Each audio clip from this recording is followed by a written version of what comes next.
আর কোনো ধর্ম আমেরিকার প্রতিপক্ষ নয়, ইউরোপের, ইসরায়েল, অন্য কারণে নিয়ে মাথা ব্যথা নাই, কারো কোনো মাথা ব্যথা নেই। মাথা ব্যথা কাকে নিয়ে? ইসলাম নিয়ে। ইসলাম এই পরশুদিন ইউরোপের একটি দেশে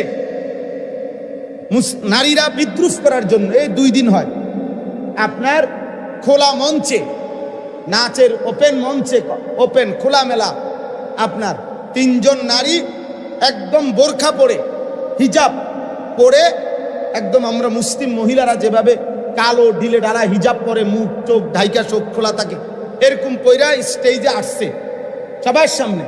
আইসা আবার এটা সবার সামনে খুলে ফেলাই দিছে কাপড়টা, মানে বোরখাটা খুলছে, আরে পুরা ওই সাদা গায়িকা নায়িকা নর্তকীর পোশাক যেটা, ওইটা তার ভিতরে।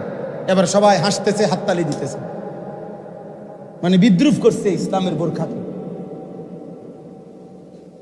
আর জানে প্রতিপক্ষ ইসলাম।